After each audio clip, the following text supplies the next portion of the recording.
সেই ছোট্টবেলার মতো হাতে হঠাৎ করেই মেহেদি পড়লাম আর অনেক অনেক স্মৃতি মনে পড়ে গেল। হ্যালো এভরিওয়ান, আসসালামু আলাইকুম। সবাই কেমন আছেন? আমি তো আলহামদুলিল্লাহ অনেক ভালো আছি। আরেকটি নতুন ভিডিও নিয়ে চলে আসলাম। হঠাৎ করে মনে হলো একটু হাতে মেহেদি দেই।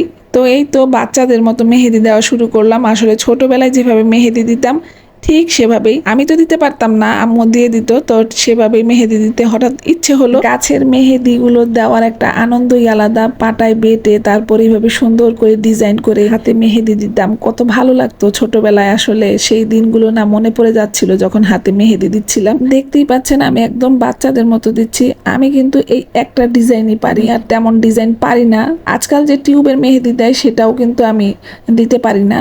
আমাকে যদি অন্য কেউ ডিজাইন করে দিয়ে দেয় তাহলে দিতে পারি, এছাড়া আমি নিজে দিতেই পারি না। তো এই তো দেখতেই পাচ্ছেন হাতে কিরকম কি পরিমাণ লাল হয়েছে। এক হাতে আর এক হাতে দিচ্ছিলাম, সেটা এখনো শুকায়নি বলে আমি রেখে দিচ্ছিলাম। আর তখন কিন্তু রাত ছিল, প্রায় 2:30 বাজতেছিল। অনেক রাতে দিয়েছিলাম, এত রাতের বেলায় মেহেদি দিয়েছি, কারণ হচ্ছে দিনের বেলায় তো দেওয়া সম্ভবই না, কাজ থাকে। তো বাম হাতে দেওয়া শেষ হওয়ার পর ডান হাতে যখন শুকাচ্ছিল না আর ঘুমও পাচ্ছিল, তখন এই যে পলিথিন দিয়ে বেঁধে তারপর ঘুমাতে চলে গেলাম। আম্মা কিন্তু ছোটবেলায় এরকম করতো, যখন ঈদের আগের দিন মেহেদি দিতাম, সকালে করতো কি এরকম পলিথিন বেঁধে দিত, তারপর ঘুমিয়ে পড়তাম। সকালবেলা উঠে এরকম সুন্দর মেহেদি রাঙা হাত দেখতাম। আর এই তো এইটা কিন্তু পরের দিন সকালবেলায় আমি ঘুম থেকে উঠে একটুখানি মেহেদি দেখছিলাম কেমন কালার হয়েছে। ছোটবেলায় এইভাবে মেহেদি দেওয়ার পর পরের দিন উঠে না আম্মা সহজে হাত ধুতে দিত না, বলতো যে পরে ধুবি, বেশি দেরি করে ধুবি, কারণ হচ্ছে যত দেরি করে ধুবি তত বেশি লাল হবে হাত। তো আমার সেই কথাগুলো না মনে পড়ে গেল। আর এই তো দেখুন দুই হাত কেমন লাগছে বাচ্চাদের মতো। আমি একটুখানি মানে সুন্দর করে ভিডিও করে নিচ্ছিলাম। তো তারপর এই তো আমি একটু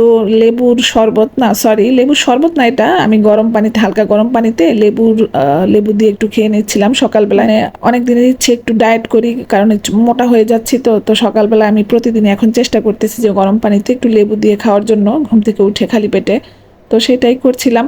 আচ্ছা, এটার উপকারিতাটা কি আসলেই ঠিক আছে? আমি যেটা জানি সেটা কি আসলেই ঠিক আছে একটু জানাবেন তো সবার। আমার মতো কে কে এটা সকালবেলা ঘুম থেকে উঠে খালি পেটে খায়? এই তো তারপর বারান্দায় চলে গিয়েছিলাম, আর এই তো ফুল গাছটা দিয়েছে আমার এক প্রিয় আপু, লুবনা আপু আর সাইদা আপু নিয়ে আসছিল ওদের বাসা থেকে। কারণ এর আগে আমি যখন গিয়েছিলাম সাইদা আপুর বাসার ছাদ থেকে আনতে পারিনি, ভুলে রেখে চলে আসছিলাম। সেদিন যখন তারা আসলো তারপর গাছটা নিয়ে আসছে। বিভিন্ন রঙের এই নয়নতারা গুলো না আমার অনেক পছন্দ। এর আগে আমার সাদা রঙেরটা ছিল, তো এবার পিঙ্ক কালার পেয়ে গেলাম, তো খুব ভালো লাগলো। তো এরপর টুকটাক কাজ সেরে যখন আমার ছেলে আবার বাসায় আসলো স্কুল থেকে প্রায় 11:30টার দিকে, তো ওকে একটু শরবত বানিয়ে দিচ্ছিলাম। ওকে শরবত দিয়ে তারপরেই তো রান্নার জন্য চুলায় চলে গেলাম। কি রান্না করব কারণ হচ্ছে দুপুরও হয়ে যাচ্ছিল। তো আমি একটু কাঁকরোল ভেজে নিচ্ছিলাম। তেমন কিছু রান্নার ভিডিও করতে পারিনি, কারণ হচ্ছে অনেক সময় লাগে আসলে পেজে কাজ করে তারপর ভিডিও করা না অনেকটা সময় লাগে। আর আমি এই তো কাঁকরোল গুলো ধুয়ে তারপর একটু মশলা দিয়ে, আমি তেমন বেশি কোনো মশলা দিই না কাঁকরোল ভাজার জন্য, জাস্ট হলুদের গুঁড়া আর একটু লবণ মাখিয়ে তারপর